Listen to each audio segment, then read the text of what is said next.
Hello बच्चों, आज यहाँ हम निपुण भारत अंकुर अभ्यास पुस्तिका के अंतर्गत भाषा मतलब हिंदी, जो कि सत्र 2025-26 की नई वाली बुक है, कि कक्षा पहली का सप्ताह 29 दिवस 1 से लेकर 6 तक हल करने वाले हैं बच्चों। तो क्या आप लोग तैयार हो? चलो करते हैं हल।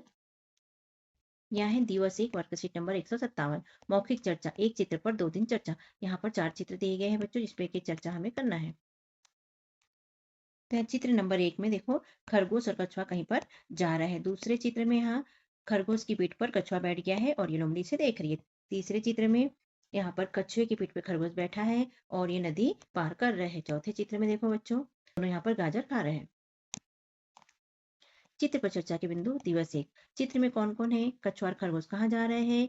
कछुए ने खरगोश को पीठ में क्यों बिठाया होगा? चित्र 2 में कछुआ और खरगोश को कौन देख रहा है और क्यों देख रहा है? चित्र 4 में क्या हो रहा है आदि चर्चा करें और कहानी बनाए। तो क्लासरूम में टीचर इन बिंदुओं पर चर्चा आपके साथ करेगी बच्चों। स्वतंत्र लेखन में है, क्या आपने कभी किसी की मदद की है? यदि हाँ तो कैसे लिखे? तो हमने लिखा है हाँ, रोड पार करने में एक बच्चे की मदद की थी। यहाँ पर है दिवस 1, भालू चला आम बेचने। यहाँ चित्र देखिए बच्चों, जंगल का चित्र दिखाई दे रहा है। भालू के सिर पे टोकरी रखी है जिसमें आम है और यहाँ पर बंदर दिखाई दे रहा है, सभी जानवर दिखाई दे रहे हैं। यहाँ शब्द दिया है झट और अंत। भालू आम बेचने निकला, बोला आम ले लो आम। रास्ते में एक बंदर मिला, बंदर बोला आम क्या होता है, एक खाकर देखता हूँ। इस तरह कहानी पूरी पढ़ लेना बच्चों ध्यानपूर्वक। मौखिक चर्चा। बंदर ने भालू से क्या कहा? टोकरी में एक ही आम क्यों बचा? तो दोनों के उत्तर मौखिक बोल के कहानी के अंदर से बता देना। लिखित प्रश्न है, भालू ने आखिरी आम क्या सोचकर खाया? तो उत्तर में हम लिख देंगे टोकरी में एक ही आम बचा था, इसलिए भालू ने खा लिया। दूसरा है, भालू आम बेचते समय कैसी आवाज लगा रहा था? आम ले लो आम, इस तरह की आवाज लगा रहा था। दिवस 2 वर्कशीट नंबर 158, मौखिक चर्चा। दिवस 1 के चित्रों पर अनुमान आधारित प्रश्न। चित्र पर चर्चा के बिंदु है, खरगोश और कछुआ कहाँ जा रहे होंगे? कछुए ने खरगोश को पीठ में क्यों बिठाया होगा? चित्र 2 में खरगोश ने कछुए को पीठ पर क्यों बिठाया होगा? खरगोश और कछुआ आपस में क्या बातें कर रहे होंगे आदि चर्चा करें और कहानी बनाए। स्वतंत्र लेखन में क्या आपने कभी किसी की मदद की है? यदि हाँ तो कैसे लिखे? तो हमने लिखा है हाँ, एक पक्षी को चोट लगी थी, उसकी मरहम पट्टी हमने की। अब यहाँ देखो बच्चों, पतंग लिखा है। यहाँ पर एक चित्र दिया है और यहाँ लिखा है रंगीन और अचानक। बंदर, खरगोश और गिलहरी ने मिलकर एक रंगीन पतंग बनाई। तीनों मिलकर पतंग उड़ाने लगे। अचानक पतंग का धागा टूट गया। बंदर ने कहा कोई इसे पकड़ो। कौवे ने उड़कर पतंग को चोंच में पकड़ा, उसे लाकर बंदर को दे दिया। सभी ने कौवे के लिए ताली बजाई। बंदर फिर पतंग उड़ाने लगा। सभी पतंग को उड़ते हुए देखने लगे। मौखिक चर्चा है, कहानी के हिसाब से पतंग किसने बनाई? अगर कौवा नहीं होता तो क्या होता? तो दोनों के उत्तर मौखिक बोल के बता दीजिएगा। लिखित प्रश्न है, पतंग का धागा क्यों टूटा होगा? तो धागा कमजोर रहा होगा इसलिए टूट गया। कौवे ने पतंग को कैसे पकड़ा? तो चोंच में पकड़ा था।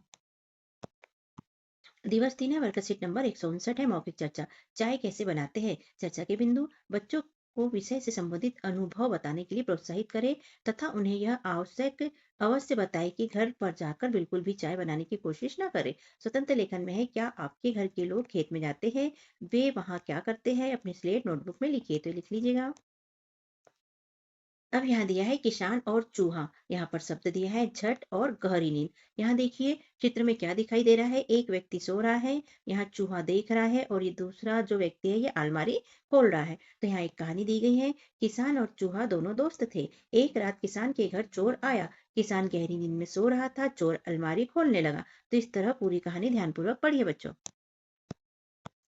कहानी के अनुसार मौखिक चर्चा, चोर चोरी क्यों नहीं कर सका, और दूसरा है किसान और चूहा कैसे दोस्त बने होंगे। तो दोनों का उत्तर मौखिक बोल के बताइए। लिखित प्रश्न में प्रश्न पहला है, चूहे ने किसान की कैसे मदद की? तो उत्तर में हम लिख देंगे बर्तन गिराकर किसान को जगाया। दूसरा है, चूहे ने चोर को क्या करते देखा? तो अलमारी खोलते देखा। दिवस 4 है, वर्कशीट नंबर 160 है, मौखिक चर्चा। कहानी परजन हिताय। कक्षा 1 की पाठ्यपुस्तक भाषा भारती के पृष्ठ क्रमांक 164 पर दी गई कहानी परजन हिताय को बच्चों को चित्र दिखाते हुए सुनाए और उस पर चर्चा करे। तो क्लासरूम में इस पर चर्चा टीचर करेगी बच्चों।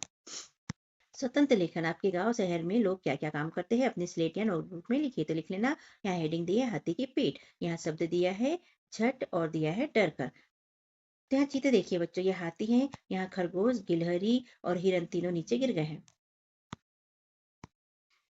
कहानी है, हाथी सो रहा था, एक गिलहरी आई, फिर एक खरगोश आया, दोनों हाथी की पीठ पर चढ़ गए। तो इस तरह ये कहानी पूरी पढ़ लेना बच्चों ध्यानपूर्वक। मौखिक चर्चा दिवस 1 पे हाथी की पीठ पर कौन चढ़ गया? हाथी ने उनसे क्या कहा? तो इसके उत्तर मौखिक बोल के बताइए बच्चों। लिखित प्रश्न में प्रश्न पहला है, गिलहरी, खरगोश और हिरन नीचे क्यों गिर गए? तो उत्तर में हम लिख देंगे, हाथी के उठने से गिलहरी, खरगोश और हिरन नीचे गिर गए। तीनों डरकर क्यों भागने लगे? उन्हें लगा हाथी उन्हें डांटेगा, इसीलिए वो भागने लगे। दिवस 5 है, वर्कशीट नंबर 161 है, मौखिक चर्चा। अगर हमारी आंखें नहीं होती तो? चर्चा के बिंदु है, बच्चों से आज के कल्पनात्मक विषय पर बातचीत करें। बातचीत में बच्चों को अधिक से अधिक सुने और उन्हें अपने अनुभव को साझा करने, प्रश्न पूछने के लिए प्रेरित करें।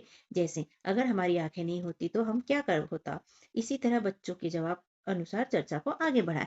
तो इस चर्चा के बिंदु पे टीचर आपसे क्लासरूम में चर्चा करेगी बच्चों। स्वतंत्र लेखन में है, यदि आग न हो तो क्या होगा? अपनी स्लेट या नोटबुक में लिखिए। तो इसको लिख लेना। आगे दिया गया है जगन और बंदर, शब्द दिया है मेहनती और तीखा। यहाँ चित्र देखिए बच्चों, यहाँ पर टिफिन रखा है, यहाँ रोटी भी रखी है। ये बंदर टिफिन खोलकर रोटी खा रहा है और ये किसान हल चला रहा है। ये लेडीज वापस जा रही है। तो जगन दिन भर खेत में काम करता था, वह मेहनती था। जगन की माँ रोज खाना लाती थी, वह खाना एक पेड़ के नीचे रखकर चली जाती थी, जैसा कि चित्र में दिखाया गया है। तो कहानी पूरी पढ़ लेना बच्चों। मौखिक चर्चा, खेत में कौन काम करता था? जगन का खाना कौन खा जाता था? तो दोनों के उत्तर मौखिक बोल के बता दीजिए। लिखित प्रश्न में प्रश्न पहला है, माँ खाना कहाँ रखकर चली जाती थी? तो पेड़ के नीचे। दूसरा है, माँ ने खाने में क्या अधिक मिला दिया? तो मिर्ची अधिक मिला दी। दिवस 6, वर्कशीट नंबर 162 है, मौखिक चर्चा। बच्चे जो सुनना चाहे। सप्ताह का प्रत्येक छठवां दिन खुला होता है। इस दिन बच्चे अपने मन से जिस भी भाषा में विषय है, जो घर की अथवा स्कूल की, उसमें कोई कहानी, कविता, गीत या अनुभव सुनाने के लिए प्रेरित करे और बच्चों से चर्चा करे। तो एक क्लासरूम में टीचर आपके साथ चर्चा करेगी। स्वतंत्र लेखन में किसी सुनी हुई कहानी के बारे में अपनी स्लेट नोटबुक में लिखकर बताएं कि वह आपको कैसे लगी। तो ये बताइए बच्चों। पिंजरे में कैद बंदर नाम से कहानी दी गई है। शब्द दिया है झट और डर कर। तो यहाँ देखो बच्चों, पिंजरा है, पिंजरे में कौन है? बंदर कैद था और यहाँ पर शेर है, भालू है, खरगोश है। जंगल में सभी जानवर मिलकर रहते थे। एक दिन एक बंदर को किसी ने पिंजरे में बंद कर दिया। बंदर पिंजरे में से बाहर निकलने की कोशिश करने लगा। तो इस कहानी को पूरी ध्यानपूर्वक पढ़िए बच्चों। मौखिक चर्चा, पिंजरे में कौन बंद हो गया था? जानवर पिंजरे के पास क्यों आ गए? तो दोनों के उत्तर मौखिक बोल के बताइए बच्चों। लिखित प्रश्न में प्रश्न पहला है, शेर को सारी बात किसने बताई? तो चूहे ने बताई। ये। और दूसरा है, शेर ने पिंजरा किस चीज से तोड़ा? तो पंजे से तोड़ा। यहाँ लिखा है। तो इस तरह सप्ताह 29 बच्चों यहाँ पर होता है हमारा कंप्लीट। और कैसा लगा आपको हमारा समझाना लिखवाना? यदि अच्छा लगा तो चैनल को सब्सक्राइब कीजिए, वीडियो को लाइक कीजिए, शेयर कीजिए और कमेंट भी कीजिए। 29 सप्ताह के पहले के सप्ताह और बाद के सप्ताह देखने के लिए चैनल को सब्सक्राइब कीजिएगा। सब्सक्राइब करने से वीडियो आसानी से प्राप्त हो पाएंगे और आप देख पाएंगे। तो सब्सक्राइब करना मत भूलिएगा। मिलते हैं अगले वीडियो में। Bye bye. हमने अपने चैनल पे कक्षा पहली, दूसरी, तीसरी, चौथी की निपुण भारत अंकुर अभ्यास पुस्तिका के अंतर्गत विषय हिंदी, गणित, अंग्रेजी, पर्यावरण के सप्ताह 1 से लेकर 30 तक संपूर्ण हल करके अपलोड किए हैं बच्चों। कक्षा 5वीं की 8 ग्रेड अभ्यास पुस्तिका में विषय हिंदी, गणित, अंग्रेजी और पर्यावरण के पाठों को समझते हुए हल किया है और सर अपलोड किया है। तो आप हमारे चैनल को सब्सक्राइब करके चैनल पे जाके सारी वीडियो देख सकते हैं बच्चों। तो सब्सक्राइब कीजिएगा, भूलिएगा नहीं। और सब्सक्राइब करने के लिए थैंक यू बच्चों।